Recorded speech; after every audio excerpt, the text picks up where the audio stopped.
എന്നെ കേൾക്കുന്ന പ്രിയപ്പെട്ട അനുജന്മാരെ, അനുജത്തിമാരെ, രക്ഷകർത്താക്കളെ, മറ്റു പ്രിയപ്പെട്ടവരെ, ഇന്ന് ഒരു പുതിയ വിദ്യാഭ്യാസത്തിൻ്റെ ആദ്യ ദിവസം കുറിക്കുന്ന ദിവസമാണ്. ഞാൻ പറഞ്ഞു വരുന്നത്, ഈ വർത്തമാനകാല സാമൂഹിക ജീവിതക്രമത്തിൽ നിങ്ങളൊരു പുതിയ വിദ്യാഭ്യാസ പ്രക്രിയയെ സമീപിക്കുമ്പോൾ, പണ്ടൊക്കെ ഞങ്ങൾ പഠിച്ചിരുന്നപ്പോൾ പ്രീ ഡിഗ്രി പിന്നെ ഡിഗ്രി എന്ന് പറയുന്ന സമ്പ്രദായിക രീതിയാണെങ്കിൽ, ഇപ്പോൾ കോളേജിൽ നിന്ന്, സ്കൂളിൽ നിന്ന് തന്നെ +1 +2 പഠിച്ചിട്ട് ഡിഗ്രി കോഴ്സുകൾക്ക് വേണ്ടി എത്തുകയാണ്. ഇത് ആരംഭിക്കുമ്പോൾ ഞാനൊരു ചെറിയ കഥയിൽ നിന്ന്, ഒരു ചെറിയ സംഭവത്തിൽ നിന്ന് തുടങ്ങാം. 2 കിളികൾ അകലിൽ നിന്ന് പറന്നു. ഒരു കിളി പറന്നു ചെന്ന് ഉണങ്ങി കരിഞ്ഞു നിൽക്കുന്ന ഒരു ചില്ലയിൽ, മറ്റൊരു കിളി വളരെ കിളിച്ച് ഹരിതാഭം നിറഞ്ഞു നിൽക്കുന്ന മറ്റൊരു ചില്ലയിൽ. ഈ 2 ചില്ലകളിൽ ഇരുന്നു കൊണ്ട് 2 കിളികൾ പരസ്പരം സംസാരിച്ചു. പച്ചച്ചില്ലയിലിരുന്ന കിളി ഉണക്കച്ചില്ലയിലിരുന്ന കിളിയെ നോക്കിയിട്ട് പറഞ്ഞു, നീ മണ്ടനാണ്. നിനക്ക് ഈ ചില്ലയിൽ സ്ഥലമുള്ളപ്പോൾ ഈ ഉണങ്ങി കരിഞ്ഞു നിൽക്കുന്ന, എപ്പോഴും ഒടിഞ്ഞു വീഴാവുന്ന ഈ ചില്ലയിൽ നീ പോയിരിക്കോ? അപ്പോ ഉണക്കച്ചില്ലയിലിരുന്ന കിളി പച്ചച്ചില്ലയിലിരുന്ന കിളിയെ നോക്കിയിട്ട് പറഞ്ഞു, അല്ല, നീയാണ് മണ്ടൻ. നീ പച്ചച്ചില്ലയിൽ പോയിരുന്ന നീയാണ് മണ്ടൻ. ഇവർ തമ്മിൽ തർക്കമായി കഴിഞ്ഞ് എന്താണ് ഈ തർക്കത്തിൻ്റെ കാരണം എന്നിവർ പരസ്പരം രണ്ടുപേരും അങ്ങോട്ടും ഇങ്ങോട്ടും പറഞ്ഞു. അപ്പോ പച്ചച്ചില്ലയിലിരുന്ന കിളി പറഞ്ഞു, ഈ മരം കരുത്തുറ്റതാണ്, ഈ മരത്തിന് ജീവനുണ്ട്, ഈ മരത്തിന് ഹരിതാഭയുണ്ട്, ഈ മരത്തിൽ പൂക്കളുണ്ട്, കായ്കളുണ്ട്, അതിന് ബലമുണ്ട്. ആ ബലത്തിൽ വിശ്വസിച്ചാണ് ഞാൻ ഇവിടെ ഇരുന്നത്. നീ തിരഞ്ഞെടുക്കാൻ മണ്ടനാണ്, അതുകൊണ്ടാണ് നീ ഉണക്കച്ചില്ലയിൽ പോയിരുന്ന അവിടെ പോയിരുന്നത് എന്ന് പറഞ്ഞു. അപ്പോൾ ഉണക്കച്ചില്ലയിലിരുന്ന കിളി പച്ചച്ചില്ലയിലിരുന്ന കിളിയെ നോക്കി പറഞ്ഞു, നീയാണ് മണ്ടൻ. എന്തെന്ന് വെച്ചാൽ, നീ വിശ്വസിക്കുന്നത് ആ ചില്ലയുടെ ബലത്തിലാണ്, ഞാൻ വിശ്വസിക്കുന്നത് എൻ്റെ ചിറകിൻ്റെ കരുത്തിലാണ്. ഞാൻ വിശ്വസിക്കുന്നത് എൻ്റെ ചിറകിൻ്റെ കരുത്തിലാണ്. ഞാനിരിക്കുന്ന ചില്ല ഒടിഞ്ഞങ്ങോട്ട് പോയാൽ പോലും എൻ്റെ ചിറകിന് പറക്കാനുള്ള കരുത്തുണ്ട് എന്ന ഉത്തമമായ ബോധ്യം എനിക്കുണ്ട്. ആ ബോധ്യമാണ് ഈ ചില്ലയെ തിരഞ്ഞെടുക്കാൻ എന്നെ പ്രേരിപ്പിച്ചത്. ഞാൻ ഇരിക്കുന്ന പ്രതലത്തിലല്ല, മറിച്ച് ഞാൻ ഉൾക്കൊള്ളുന്ന മനസ്സും ആത്മാവും ശരീരവും ചേരുന്ന എൻ്റെ ഉൾക്കരുത്തിലാണ് എനിക്ക് വിശ്വാസം എന്ന് രണ്ടാമത്തെ കിളി പറഞ്ഞു. നിങ്ങൾ പച്ചച്ചില്ലയിലിരുന്ന കിളിയോട് യോജിക്കുന്ന എത്ര പേരുണ്ടാവും ഈ വേദിയിൽ? ഒന്ന് കൈ ഉയർത്തിയാൽ കൊള്ളായിരുന്നു. ഉണക്കച്ചില്ലയിലിരുന്ന കിളിയോട് യോജിക്കുന്ന എത്ര വിദ്യാർത്ഥികളുണ്ടാവും? ഒന്ന് കൈ ഉയർത്തിയാൽ കൊള്ളാമായിരുന്നു. കുറച്ച് പേർക്കൊക്കെ ഉയർത്താനൊക്കെ പ്രയാസമൊക്കെ ഉണ്ടാവും. ഞങ്ങൾ കുറച്ച് മെച്ചുറായി. ഇനിയിപ്പോൾ പാഠപുസ്തകത്തിൽ നമ്മൾ ചെറിയ ക്ലാസ്സിൽ പഠിക്കുന്നത് പോലെ അങ്ങനെ കൈ ഉയർത്താൻ പറയുമ്പോൾ ഉയർത്താൻ പറയേണ്ടവരാണോ എന്നൊക്കെ നമ്മൾ വിചാരിക്കും. പക്ഷെ എത്രത്തോളം നമ്മൾ ചെറുതാകുന്നു, എത്രത്തോളം നമ്മൾ നിഷ്കളങ്കമാകുന്നു, എത്രത്തോളം നമ്മൾ ആത്മാർത്ഥതയുള്ളവരാകുന്നു, എത്രത്തോളം നമ്മൾ വിനയമുള്ളവരാകുന്നു, അത്രത്തോളം നമ്മൾ ഉയരുകയാണ് ചെയ്യുന്നത്. പുതിയ തലമുറ, എന്നെ കേൾക്കുന്ന ആളുകൾ, you are well aware about your rights. നിങ്ങളുടെ അവകാശത്തെക്കുറിച്ച് നിങ്ങൾക്ക് നല്ല ബോധ്യമുണ്ട്. നിങ്ങൾ ആ അവകാശത്തെക്കുറിച്ച് നിങ്ങളുടെ മാതാപിതാക്കളോട് സംസാരിക്കാറുണ്ട്. നിങ്ങളുടെ വസ്ത്രം തിരഞ്ഞെടുക്കുമ്പോൾ, നിങ്ങളുടെ കോഴ്സ് തിരഞ്ഞെടുക്കുമ്പോൾ, നിങ്ങൾ ഇടുന്ന പലതും തീരുമാനിക്കുമ്പോൾ നിങ്ങൾ അവിടെയൊക്കെ നിങ്ങളുടെ അവകാശത്തെക്കുറിച്ച് സംസാരിക്കാറുണ്ട്. എനിക്കാണ് അതിൻ്റെ അവകാശം, ഞാനാണത് തീരുമാനിക്കുന്നതെന്ന് പറയാറുണ്ട്. പക്ഷേ പ്രിയപ്പെട്ട മക്കളെ, ഒരു കാര്യം കൂടി നിങ്ങൾ ഓർത്തിരിക്കണം. അത് വേറൊന്നുമല്ല, ഈ റൈറ്റ്സിന് തുല്യമായി നിങ്ങൾക്ക് ഡ്യൂട്ടീസ് ആൻഡ് റെസ്പോൺസിബിലിറ്റീസ് മറുവശത്തുണ്ട്. നിങ്ങളുടെ അവകാശം എന്ന് പറയുന്നത് ഈ പറയുന്ന ഒരു പേപ്പറാണെങ്കിൽ, ഈ പേപ്പറിലെ പ്രതലമാണ് നിങ്ങളുടെ അവകാശമെങ്കിൽ, ആ അവകാശത്തെ പോലെ തന്നെ അതിൻ്റെ ചുറ്റിനുമുള്ള അതിർത്തി പോലെ നിങ്ങൾക്ക് ചില റൈറ്റ്സ് ഉണ്ട്, ചില റെസ്പോൺസിബിലിറ്റീസ് ഉണ്ട്. ഇത് രണ്ടും കൂടി നിങ്ങൾ തിരിച്ചറിയുമ്പോഴാണ് കുലം കുത്തി ഒഴുകുന്ന, ജവഹർലാൽ നെഹ്റു മകൾക്ക് അയച്ച കത്തിൽ പറഞ്ഞതാണ്, കുലം കുത്തി ഒഴുകുന്ന വെള്ളം മാത്രമല്ല നദി, അതിനെ നിയന്ത്രിക്കുന്ന ഒരു കര കൂടിയുണ്ട്. ആ കര, ആ കുത്തി ഒഴുകുന്ന വെള്ളത്തെ നിയന്ത്രിക്കുമ്പോഴാണ് അതിന് സൗന്ദര്യം ഉണ്ടാകുന്നത്. അതുപോലെ നമുക്ക് അധികാരമുണ്ട്, അവകാശമുണ്ട്, നമുക്ക് സൗന്ദര്യമുണ്ട്, നമുക്ക് ആരോഗ്യമുണ്ട്, നിങ്ങളിപ്പോൾ നിങ്ങളുടെ മാതാപിതാക്കളുടെ മുഖത്തേക്ക് നോക്കുമ്പോൾ അവരുടെ മുഖം ചുക്കി ചുളിഞ്ഞിട്ടുണ്ടാവും. നിങ്ങൾ ശബ്ദമുയർത്തുമ്പോൾ അവർ കരയുന്നുണ്ടാവും, അവർ തേങ്ങുന്നുണ്ടാവും. ആ തേങ്ങലും അവരുടെ ക്ഷീണവും ഒക്കെ നമ്മുടെ കരുത്താണ്, അത് വന്യമായി ഒഴുകാനുള്ള അവസരമാണ് എന്ന് നിങ്ങൾ കരുതുന്നെങ്കിൽ ആ വന്യമായ ഒഴുക്കിനെ നിയന്ത്രിക്കുന്ന, അതിൻ്റെ ഉത്തരവാദിത്വമാകുന്ന, അതിൻ്റെ ചുമതലയാകുന്ന ഒരു ചുറ്റുപാടിനെ കുറിച്ച് കൂടി നിങ്ങൾക്ക് നല്ല ബോധ്യമുണ്ടാവണം. അതുകൊണ്ട് നിങ്ങളെപ്പോഴും, ഞാൻ എന്നെ കേൾക്കുന്ന പ്രിയപ്പെട്ട മക്കളോട് പറയുന്നു, നിങ്ങൾ വിശ്വസിക്കേണ്ടത് പ്രതലത്തിലല്ല, നിങ്ങൾ വിശ്വസിക്കേണ്ടത് നിങ്ങളെടുക്കുന്ന ഡിഗ്രിയിലല്ല, നിങ്ങൾ വിശ്വസിക്കേണ്ടത് നിങ്ങളിരിക്കുന്ന കോളേജിൽ മാത്രമല്ല, നിങ്ങൾ വിശ്വസിക്കേണ്ടത് നിങ്ങളുടെ ആത്മവിശ്വാസത്തിൻ്റെ കരുത്തിലാണ്. നിങ്ങൾ വിശ്വസിക്കേണ്ടത് ഉണക്കച്ചില്ലയിലിരുന്ന കിളി പോലെ, ഞാൻ ഇന്നടത്ത് ഇന്നാരുടെ മകളാണ്, മകനാണ്, ആ മകളും മകനുമായ ഞാൻ ശരിയുടെ പാതയിൽ സഞ്ചരിക്കണോ ശരിയല്ലാത്ത പാതയിൽ സഞ്ചരിക്കണോ എന്ന് തീരുമാനിക്കുന്നത് ഞാൻ മാത്രമാണെന്ന ഉത്തമ ബോധ്യം നിങ്ങൾക്കുണ്ടാകേണ്ടതുണ്ട്. ഇത് ആമുഖമായി സൂചിപ്പിച്ചുകൊണ്ട്, എനിക്കറിയാം ഇപ്പോഴത്തെ പുതിയ തലമുറയിലെ കുട്ടികളെ ഉപദേശിക്കണമെന്നും അവർക്ക് ഇഷ്ടമല്ല. അങ്ങനെ ഉപദേശിച്ചാൽ അവർ വിളിക്കുന്നത് തന്ത വൈബ്, തള്ള വൈബ് എന്നൊക്കെയാണ് പറയുന്നത്. ഞാൻ തന്ത വൈബും തള്ള വൈബും ഒന്നും ആകാൻ ശ്രമിക്കുന്നില്ല. ഞാൻ നിങ്ങളുടെ ഒരു സഹോദരൻ എന്നുള്ള നിലയിൽ, സുഹൃത്ത് എന്നുള്ള നിലയിൽ നമ്മൾ ഒരുമിച്ച് ചിന്തിക്കുന്ന ഒരു കാര്യമാണ്. നിങ്ങൾ ഒരുപാട് ഗുണമുള്ളവരാണ്, നിങ്ങൾ ഒരുപാട് മനോഹരമായ ഭാവനയുള്ളവരാണ്. ഞങ്ങളെക്കാളൊക്കെ ഒരുപാട് ഭേദമാണ് നിങ്ങൾ. ഞങ്ങളെന്ന് പറയുന്ന ഈ നിങ്ങളുടെ രക്ഷകർത്താക്കൾ എന്ന് പറയുന്നത് ഞങ്ങളൊക്കെ ഈ പറയുന്ന ആദ്യം മുതൽ മോൾ മനോഹരമായി പാടിയ പാട്ടിൽ സൂചിപ്പിച്ചതുപോലെ വർഗീയത, വിദ്വേഷം, ജാതിഭേദം, കീഴ്ജാതി, മേൽജാതി, സവർണജാതി, അവർണജാതി എന്നൊക്കെ പറഞ്ഞ് തിരിച്ച സമൂഹത്തെ താലോലിച്ചവരാണ്. ഇന്ന് ഡോക്ടേഴ്സ് ഡേ ആണ്. ഡോക്ടേഴ്സ് ഡേയിൽ ഡോക്ടർ പത്മനാഭ പൽപു എന്ന് പറയുന്ന ഒരാൾ ചരിത്രത്തിലുണ്ട്. പൽപു എന്നാണ് പേര്. അദ്ദേഹം ബിരുദദാന MBBS-ൽ ബിരുദ ഡിഗ്രി എടുത്ത് 4ാം റാങ്ക് കിട്ടിയപ്പോൾ, നിന്റെ കുലത്തൊഴിൽ അതല്ലാത്തത് കൊണ്ട് നീ ഈ പണിക്ക് പോകേണ്ട, നിന്റെ കുലത്തൊഴിലിൽ പോകുമെന്ന് പറഞ്ഞിട്ട് അഡ്മിഷൻ കൊടുക്കാതിരുന്ന കേരളത്തിൽ നിന്നുകൊണ്ടാണ് നമ്മൾ സംസാരിക്കുന്നത്. അതുകൊണ്ട് നിങ്ങളുടെ തലമുറയിൽ ആ ജാതിഭേദം, മതദ്വേഷമൊന്നും നിങ്ങളുടെ സൗഹൃദത്തിലില്ല, നിങ്ങളുടെ സ്നേഹത്തിലില്ല, നിങ്ങളുടെ ബന്ധങ്ങളിലില്ല. അതുകൊണ്ട് നിങ്ങൾ അത്തരം കാര്യങ്ങളെക്കുറിച്ച് ആലോചിക്കരുത്. 21ാം നൂറ്റാണ്ടിൻ്റെ മനോഹരമായ ഭവനത്തിൽ, അതിൻ്റെ പടിപ്പുരയിൽ 24 വർഷം പിന്നിട്ട അതിൻ്റെ അങ്കണത്തിൽ വളരെ ചുറുചുറുക്കോടെ, ചുള്ളനും ചുള്ളത്തിയുമായി 18ഉം 19ഉം വയസ്സുകളിലായി കാലിന്മേൽ കാൽ നീക്കിയിരിക്കുന്ന പുതിയ തലമുറയാണ് നിങ്ങൾ. നിങ്ങൾ വിരിഞ്ഞു വരുന്ന പൂക്കളാണ്. മനോഹരമായി ഞാൻ വൈസ് പ്രിൻസിപ്പളിനോട് പറയാറുണ്ട്, നിറമുണ്ട്, ഇതിൻ്റെ ഭംഗിയുണ്ട്, രൂപമുണ്ട്, പക്ഷേ മണം മാത്രമില്ലാതായി പോകുന്ന പുഷ്പങ്ങളെ പോലെയല്ല നിങ്ങൾ. നിങ്ങൾക്ക് മണവും ഗുണവും ഒക്കെ ഉണ്ട്. അതുകൊണ്ട് തന്നെ ഈ ചുറ്റുപാടുകളിൽ കണ്ട ചില കാര്യങ്ങൾ നിങ്ങളുമായി പങ്കുവെക്കുക എന്നത് മാത്രമാണ് എൻ്റെ ഉദ്ദേശം. ചട്ടക്കാരി എന്ന് പറഞ്ഞൊരു സിനിമയുണ്ട് വയലാറിന്. അത് ഞാൻ ജനിക്കുന്നതിന് 1 വർഷം മുമ്പ് ഇറങ്ങിയത്. വരിയൊന്നും പാടാൻ എനിക്കറിയില്ല. ആ വരികൾ ഇങ്ങനെയാണ്: യുവാക്കളെ യുവതികളെ, യുവാക്കളെയും യുവതികളെയും വിളിച്ച് പാടുന്നതാണ്. അതിന് വരി ഞാൻ മറന്നുപോയി. യുവാക്കളെ യുവതികളെ, വിഷാദമില്ലാത്ത സ്വപ്നങ്ങളെ, വിഷാദമില്ലാത്ത സ്വപ്നങ്ങളെ, വേദനിക്കാത്ത പുതിയ നവയൗവനത്തിൻ്റെ സ്വപ്നങ്ങളെ, നിങ്ങൾ വികാര പുഷ്പങ്ങളാണ് എന്നാണ് വയലാർ പറയുന്നത്. ശരിയുടെ, സത്യത്തിൻ്റെ, ചില മനോഹരമായ ചിന്തകളുടെയൊക്കെ വികാര പുഷ്പങ്ങളായി മാറുന്നവരാണ് നിങ്ങളെന്നുള്ളതാണ്. അതുകൊണ്ട് തന്നെ നിങ്ങളോട് എനിക്ക് 4-5 കാര്യങ്ങൾ വളരെ ചുരുക്കി പെട്ടെന്ന് ബുള്ളറ്റ് പോയിന്റായി പറഞ്ഞ് അവസാനിപ്പിച്ച് ഞാൻ പിന്മാറാം. ഒന്നാമതായി നിങ്ങൾ ഓർത്തിരിക്കേണ്ട കാര്യം, പഠിപ്പിക്കുന്ന അന്തരീക്ഷത്തിൽ നിന്ന് സ്വയം പഠിക്കേണ്ട അന്തരീക്ഷത്തിലേക്ക് മാറുന്നവരാണ് നിങ്ങൾ. ഇതുവരെ പഠിച്ചത് പഠിപ്പിക്കുന്ന അന്തരീക്ഷത്തിലാണ്. ഒരു അധ്യാപകൻ വരുന്നു, നിങ്ങളെ കുറേ കാര്യങ്ങൾ പഠിക്കുന്നു, ചോദ്യങ്ങൾ ചോദിക്കുന്നു, നിങ്ങളുടെ ചോദ്യോത്തരങ്ങൾ പരിശോധിക്കുന്നു, നിങ്ങളെ മാർക്ക് നിങ്ങളുടെ വീട്ടിൽ അറിയിക്കുന്നു, വീട്ടിൽ നാളെ വിളിച്ചുകൊണ്ട് വരാൻ പറയുന്നു. ചിലപ്പോൾ ചൂരൽ കൊണ്ട് അടിക്കുന്ന ചില അധ്യാപകരുണ്ട്. ഇപ്പോൾ കരുനാഗപ്പള്ളിയിൽ, എൻ്റെ നാട്ടിൽ +1 +2 ട്യൂഷൻ എടുക്കുന്ന, അടിക്കുന്ന അധ്യാപകരുണ്ട്. മാത്തമാറ്റിക്സിനും ഫിസിക്സിനും കെമിസ്ട്രിക്കും ഒക്കെ ചില സ്കൂളുകളിലൊക്കെ ഉണ്ട്. അവിടെ നിങ്ങൾ എല്ലാവരും കൂടെ ചേർന്ന് പഠിപ്പിക്കുകയാണ്. അധ്യാപകർ പഠിപ്പിക്കുന്നു, രക്ഷകർത്താക്കൾ പഠിപ്പിക്കുന്നു, ഇതെല്ലാം പഠിപ്പിക്കുന്നു. അങ്ങനെ പഠിപ്പിക്കുന്ന അന്തരീക്ഷത്തിൽ നിന്ന് സ്വയം പഠിക്കേണ്ട അന്തരീക്ഷത്തിലേക്ക് നിങ്ങൾ മാറുകയാണ്. ഇനി നിങ്ങൾക്ക് വേണ്ടത് കളക്റ്റീവ് ലേണിംഗ് ആണ്.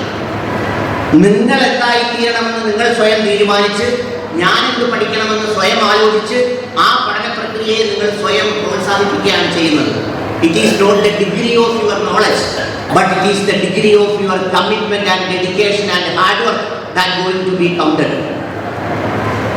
നിങ്ങളുടെ ഡിഗ്രിയുടെ, നിങ്ങൾ നേടുന്ന അറിവിൻ്റെ ആഴം മാത്രമല്ല നിങ്ങൾക്ക് തരുന്ന ഡിഗ്രി, മറിച്ച് എന്താണ്? നിങ്ങളുടെ ആത്മാർത്ഥതയുടെ, സമർപ്പണത്തിന്റെ, ഹാർഡ് വർക്കിന്റെ ഒരു ഉത്തരം കൂടിയാണ്. അതുകൊണ്ട് ഇവിടെ നിങ്ങൾ ആരെങ്കിലും നിങ്ങളെ ചോദ്യോത്തരം ചോദിക്കും, അടിക്കും, എന്നെ വഴക്ക് പറയും. രാവിലെ ആ ക്ലാസ് വരുമ്പോൾ എഴുന്നേൽപ്പിച്ച് നിർത്തിയിട്ട് A² + B² എന്തുവാണെന്ന് ചോദിക്കും. അപ്പം നിങ്ങൾ ഉത്തരം പറയണം, ഇല്ലേ എംപോസിഷൻ എഴുതിക്കും. ഈ അന്തരീക്ഷം ഒന്നുമില്ല. സത്യം പറഞ്ഞാൽ പണ്ട് ഞങ്ങളൊക്കെ ഈ പരിശീലനം തുടങ്ങിയത് പ്രീ ഡിഗ്രിയിൽ നിന്നാണ്. അത് കഴിഞ്ഞ് ഡിഗ്രി ആകുമ്പോൾ കുറച്ചുകൂടെ ഞങ്ങൾക്ക് ഒരു മെച്യൂരിറ്റി വരുമായിരുന്നു. കാരണം പ്രീ ഡിഗ്രി അത്ര ചെറിയ ഡിഗ്രി അല്ലെന്ന് പണ്ട് ഏതോ ശ്രീനിവാസൻ സിനിമയിൽ പറഞ്ഞതുപോലെ അത് മനസ്സിലാക്കി കഴിഞ്ഞാണ് കോളേജിൻ്റെ അന്തരീക്ഷത്തിലേക്ക് നമ്മൾ പ്രീ ഡിഗ്രി മുതൽ തുടങ്ങുകയാണ്. ഇപ്പം നിങ്ങൾ അങ്ങനെയല്ല. ഡിഗ്രിയിലേക്ക് വരുമ്പോൾ നിങ്ങൾ സ്വയം തിരിച്ചറിയണം, നിങ്ങളുടെ ഹൃദയത്തിൽ കുറിക്കണം. ഞാൻ നേരത്തെ പറഞ്ഞതുപോലെ എൻ്റെ ഭാവിയെ കരുപിടിപ്പിക്കുന്നതിലൂടെ എന്തെന്ന് വെച്ചാൽ ഞാൻ പഠിക്കുന്നതിലൂടെയാണ്. എന്നെ പഠിപ്പിക്കുന്നതിനേക്കാൾ കൂടുതൽ സാഹചര്യങ്ങൾ ഞാൻ സ്വയം പഠിക്കാൻ കണ്ടെത്തണം. ഇവിടെ ആമുഖ പ്രഭാഷണം നടത്തിയ പ്രിയപ്പെട്ട അധ്യാപകൻ സമീർ സാറ് പറയുകയുണ്ടായി, റസൂൽ പൂക്കുട്ടി ഇവിടുത്തെ വിദ്യാർത്ഥിയാണ്. അത് അഭിമാനപൂർവ്വം പറയുന്നതാണ്. എന്നാൽ എങ്ങുമെത്താത്ത ഒരുപാട് കടത്തുമകളിൽ ഇരിക്കുന്ന ഒരുപാട് പൂക്കുട്ടിമാരും ഇവിടെ പഠിച്ചിട്ടുണ്ടാവും. റസൂൽ പൂക്കുട്ടിയെയും ഈ പൂക്കുട്ടിയെയും തമ്മിൽ വേർതിരിച്ചത് അധ്യാപകരുടെ പ്രവർത്തനമോ സിലബസിന്റെ കരുത്തോ അല്ല. അതെല്ലാം ഒന്നായിരിക്കുമ്പോൾ തന്നെ എത്ര ആത്മാർത്ഥതയോടെ അതിനെ സമീപിക്കുന്നു, എത്ര ഡെഡിക്കേറ്റ് ചെയ്യുന്നു, എത്ര ആത്മാർത്ഥത കാണിക്കുന്നു എന്നുള്ളതാണ്. അപ്പം നിങ്ങൾ ആദ്യം പഠിക്കേണ്ട പാഠം ഇതാണ്.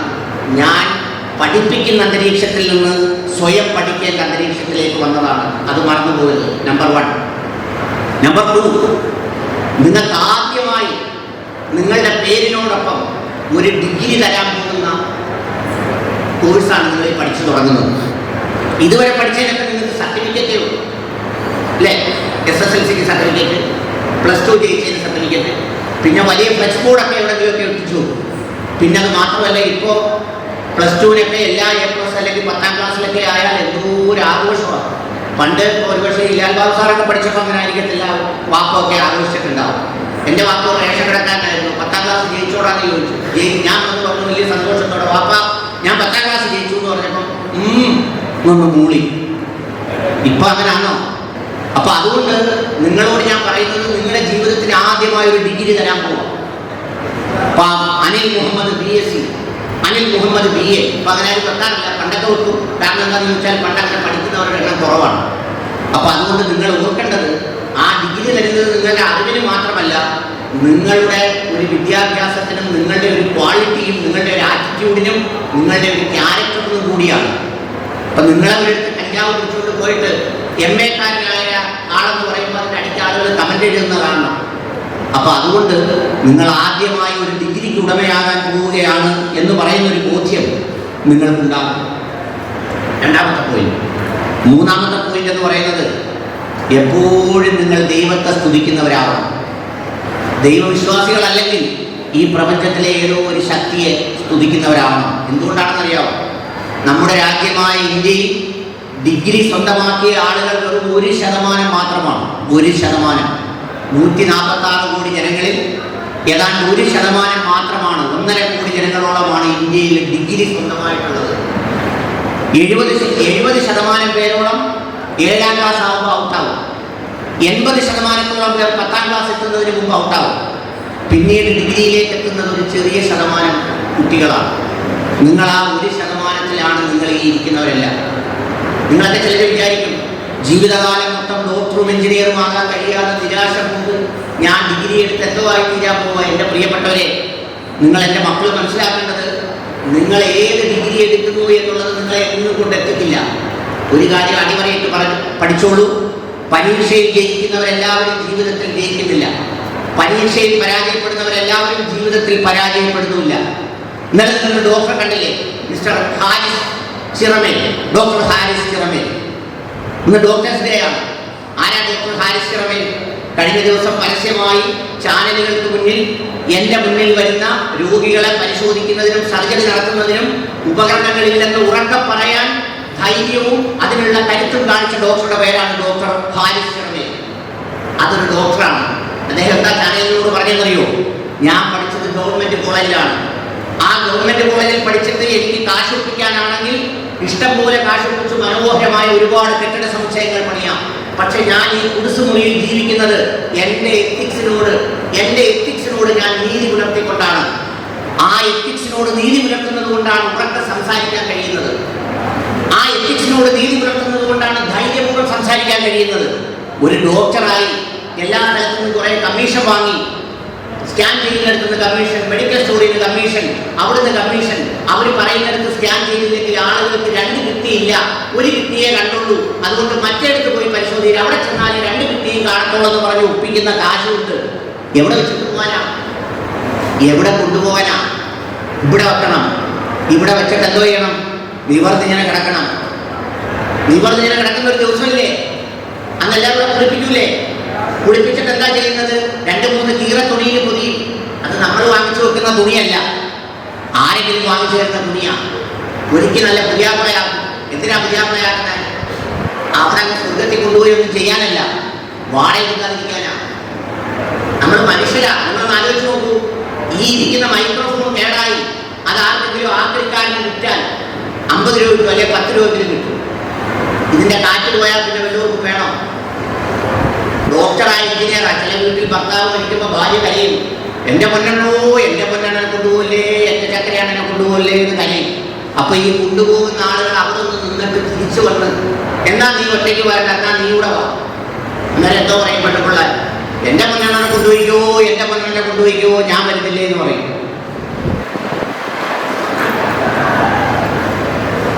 ചില വീട്ടിൽ ഭാര്യയും അച്ഛനും അമ്മയായിട്ട് വഴക്കുണ്ടാക്കും. നിങ്ങളുടെയൊക്കെ അച്ഛനും അമ്മയും നിങ്ങളുടെയൊക്കെ വാപ്പയും ഉമ്മയും അങ്ങനെയുള്ളവരായിരിക്കത്തില്ല എന്ന് ഞാൻ വിചാരിക്കുന്നു. അങ്ങനെ പറയുന്നതാണ് എൻ്റെ ആലോചനത്തിന് നല്ലത്. പ്രസവമൊക്കെ കഴിഞ്ഞ് കല്യാണമൊക്കെ കഴിഞ്ഞ് കഴിയുമ്പോൾ പിന്നെ വാപ്പായും ഉപ്പായും ഉമ്മായും വേണ്ട, എൻ്റെ കുട്ടനുമായിട്ടുണ്ടെങ്കിൽ ഒറ്റയ്ക്ക് താമസമാവും. കുട്ടൻ മരിച്ചു പോകും. ഇവർ 2 പേരും മാത്രമാണ് താമസിച്ചത്. വൈകിട്ട് കാണാൻ പോകുന്ന ആളുകളെല്ലാം കണ്ടിട്ട് തിരിച്ചു പോകുമ്പോൾ നിങ്ങൾ 2 പേരോടല്ലേ താമസിച്ചത്, എന്നാൽ നിങ്ങൾ 2 പേരും ഇന്ന് രാത്രി വേണ്ടി ഞങ്ങളെല്ലാവരും രാവിലെ ഇനി വരാമെന്ന് പറഞ്ഞാൽ എന്ത് പറയും? ഞാനിരിക്കില്ല, എനിക്ക് പേടിയാവുമെന്ന് പറയും. അപ്പൊ അത്രയേ ഉള്ളൂ മനുഷ്യന്റെ വില. അതുകൊണ്ട് എൻ്റെ പ്രിയപ്പെട്ട മക്കളോട് ഞാൻ പറയുന്നത്, നിങ്ങൾ 1 ഡിഗ്രി 1% വരുന്ന ആ കൂട്ടത്തിൽ ജയിച്ച് നാളെ പുറത്തിറങ്ങുമ്പോൾ വെറുതെ പിൻവാക്ക് പറയാനല്ല, വെറുതെ ഇതിന് വാചകം പറയാം, ഞാനത് പാവപ്പെട്ടവരെ എല്ലാം കുട്ടി തലയെ വെച്ചുകൊണ്ട് നടക്കുന്നതൊക്കെ, അതിനല്ല.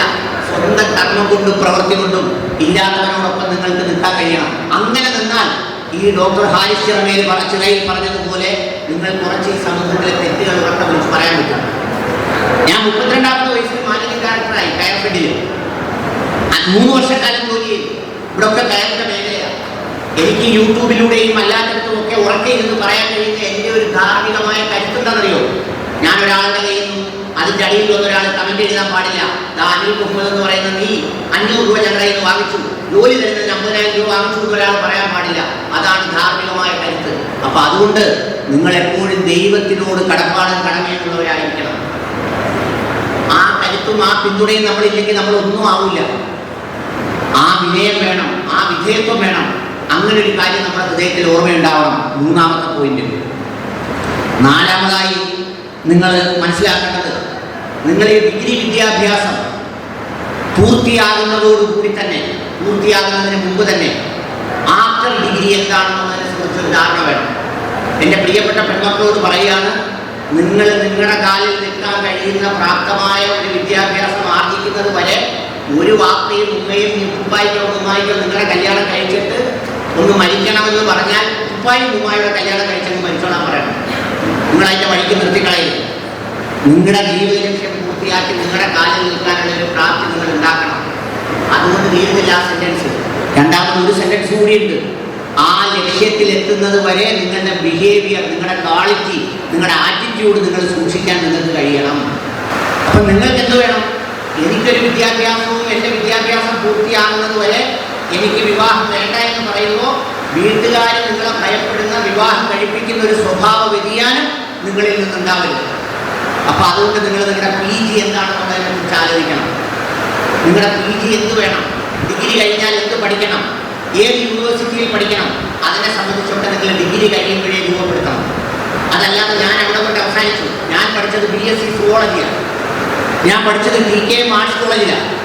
ആ BSc സുവോളജി കഴിഞ്ഞ് ഞാൻ പഠിച്ചത് MSW ആണ്, മാസ്റ്റർ ഓഫ് സോഷ്യൽ വർക്ക് എന്ന് പറയുന്ന ഡിഗ്രിയാണ് പഠിച്ചത്. പിന്നെ അത് കഴിഞ്ഞ് ഞാൻ PhD എടുത്തു. ഇതൊന്നും എൻ്റെ വാപ്പ റേഷൻ കടക്കാരനാണ്, എൻ്റെ ഉമ്മയ്ക്ക് അധികം വിദ്യാഭ്യാസമില്ല. ഇതൊക്കെ തീരുമാനിച്ചത് എൻ്റെ മനസ്സിലെ ഒരു സ്പാർക്കാണ്. എൻ്റെ മനസ്സിലെ ഒരു തോന്നലാണ്. അതാണ് ഫസ്റ്റ് പോയിന്റിൽ ഞാൻ പറഞ്ഞത്. നിങ്ങളുടെ കഴിവിൽ വിശ്വസിച്ച് നിങ്ങൾ ഈ ഡിഗ്രിക്ക് ശേഷം നിങ്ങൾ ആരായി തീരും എന്നുള്ളതിനെ സംബന്ധിച്ച് നിങ്ങൾ വളരെ നന്നായി പഠിക്കണം. അഞ്ചാമത്തെ പോയിന്റ്, നിങ്ങൾ കമ്പ്യൂട്ടർ നിങ്ങളുടെ ഭാവി തുടങ്ങും വിധം എങ്ങനെ ഉപയോഗിക്കണമെന്നുള്ളത് പഠിക്കണം. കമ്പ്യൂട്ടർ എന്താ ഇന്നത്തെ സാധ്യത? ഞങ്ങളാരും പഠിക്കുമ്പോൾ കമ്പ്യൂട്ടർ ഉണ്ടായിരുന്നില്ല. ഞങ്ങളൊക്കെ പഠിക്കുമ്പോൾ നിങ്ങളുടെ അച്ഛനോടും അമ്മയോടും ചോദിക്കണം ഒരു വീഗൈഡ് അല്ലെങ്കിൽ വേറെ എന്തെങ്കിലും ഒരു സാധനം. ഇന്ന് അങ്ങനെയല്ല. ഈ കമ്പ്യൂട്ടറിനകത്ത് നിങ്ങളിപ്പോൾ നിങ്ങളുടെ ഒരു അധ്യാപിക ഒരു വിഷയം പഠിപ്പിക്കുന്നു, നിങ്ങൾക്ക് മനസ്സിലായില്ല. നിങ്ങൾ ഹൈദരാബാദ് ECMGയുടെ ഒരു സൈറ്റിൽ കയറിയിട്ട് നിങ്ങൾ ആ സബ്ജക്റ്റ് അടിച്ചു കൊടുത്ത് നോക്കിയാൽ ലോകത്തിലെ ഏറ്റവും മികച്ച പ്രൊഫസർ നിങ്ങളെ പഠിപ്പിക്കുന്നത് വളരെ വ്യക്തമായി നിങ്ങൾക്ക് കേൾക്കാൻ കാണാം. UGCയുടെ വെർച്വൽ ക്ലാസ് റൂം കൊണ്ട് നിങ്ങൾക്ക് കേൾക്കാം. നിങ്ങൾ ഏതൊരു കോഴ്സ് പഠിക്കണം, ഡോക്യുമെന്ററി, നിങ്ങൾ പഠിക്കുന്ന ഒരു സബ്ജക്റ്റിനെ സംബന്ധിച്ച് നിങ്ങൾക്ക് ഒരു ഡോക്യുമെന്ററി കാണണം. നിങ്ങൾ എന്ത് വേണം? ആ ഡോക്യുമെന്ററി ടൈപ്പ് ചെയ്ത് നിങ്ങളുടെ സബ്ജക്റ്റും ടോപ്പിക്കും പറഞ്ഞാൽ ഏതാണ്ട് 76 ലക്ഷം ഡോക്യുമെന്ററികൾ കമ്പ്യൂട്ടറിലുണ്ട്. നിങ്ങൾക്കത് കാണാം. പക്ഷേ അത് കാണുവാന്ന് പറഞ്ഞ് കുട്ടിമോനോട് ചാറ്റാൻ വേണ്ടിയാണ് നിങ്ങൾ പോയിരിക്കുന്നതെങ്കിൽ നിങ്ങൾ വേറൊരു വഴിക്ക് പോകും. അന്നേരം പറയരുത് MSN കോളേജിൽ പഠിക്കാൻ കൊണ്ടുവിട്ട് എൻ്റെ മോൻ വഴിതെറ്റിപ്പോയി, തെക്കോട്ട് പോയി വടക്കോട്ട് പോയി. പാടില്ല. നിങ്ങൾ കമ്പ്യൂട്ടർ പഠിക്കുമ്പോൾ നിങ്ങൾ ആ കമ്പ്യൂട്ടറിനകത്ത് എന്തെല്ലാം സംഗതികളുണ്ട് നിങ്ങളറിയോ? ഞങ്ങൾ പണ്ട് പഠിക്കുമ്പോൾ പുസ്തകം നോക്കി വായിക്കണമായിരുന്നു. ഇന്ന് പുസ്തകം നോക്കി വായിക്കേണ്ട, ഓഡിയോ ബുക്ക് ഉണ്ട്. ഓഡിയോ ബുക്ക് നിങ്ങൾ ആ ഓഡിയോ ബുക്കിൻ്റെ ടൈറ്റിൽ ടൈപ്പ് ചെയ്ത് കൊടുത്താൽ ആ ഓഡിയോ ബുക്ക് വരും. ചെവിയിൽ ഈ സാധനം വെച്ചിട്ട് നിങ്ങൾക്ക് മനോഹരമായി നിങ്ങളുടെ സബ്ജക്റ്റ് കേൾക്കാം. ബ്ലിങ്കിറ്റ് എന്ന് കേട്ടിട്ടുണ്ടോ? ബ്ലിങ്കിറ്റ് ഏതെങ്കിലും വിദ്യാർത്ഥി കേട്ടിട്ടുണ്ടോ? ബ്ലിങ്കിറ്റ് ആരെങ്കിലും കേട്ടിട്ടുള്ളവരൊന്ന് കൈപൊക്കാവോ? ബ്ലിങ്കിറ്റ്. വാട്സപ്പ് എന്ന് കേട്ടിട്ടുള്ളവരൊക്കെ ഒന്ന് കൈപൊക്കിയേ. അതല്ലാത്ത ആരും ഉണ്ടാവുന്നത്. ഫേസ്ബുക്ക് എന്ന് കേട്ടിട്ടുള്ളവരും എല്ലാവരും ഉണ്ടാവും. പിന്നെ ഇപ്പോൾ ഇൻസ എന്ന് പറഞ്ഞാൽ ഫേസ്ബുക്കൊക്കെ ഇപ്പോൾ ഞങ്ങളെ പോലുള്ള വയസ്സ് എന്നുള്ളതാണ്. ഇപ്പോൾ ഇൻസ്റ്റയിലാണ് എല്ലാവരും കളിക്കുന്നത്. ബ്ലിങ്കിറ്റ് എന്ന് പറഞ്ഞാൽ BLINKST.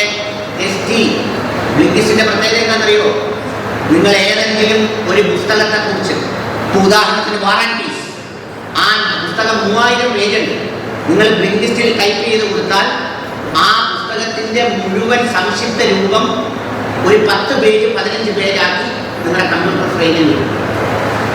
നിങ്ങൾ അത് വായിച്ചാൽ ഈ വാർ ആൻഡ് പീസ് എന്ന് പറയുന്ന ആ നോവൽ എന്താണ്, അതിൻ്റെ തീം എന്താണ്, അതിലെ പ്രധാന കഥാപാത്രം എന്താണ്, അതിൻ്റെ ക്ലൈമാക്സ് എന്താണ്, അതിൻ്റെ എൻഡ് എന്താണ്, ഇത് നിങ്ങൾക്ക് കിട്ടും. പണ്ട് ഞങ്ങൾക്ക് കിട്ടത്തില്ലായിരുന്നു. നിങ്ങളിപ്പോൾ ഇങ്ങനെ കാണില്ലേ ഈ കുട്ടികൾ എന്താ പറയുന്നത്? ഇപ്പം സിവിൽ സർവീസ്, ഈ സിവിൽ സർവീസിൽ ഇത്ര കോഴ്സുകളുണ്ട്.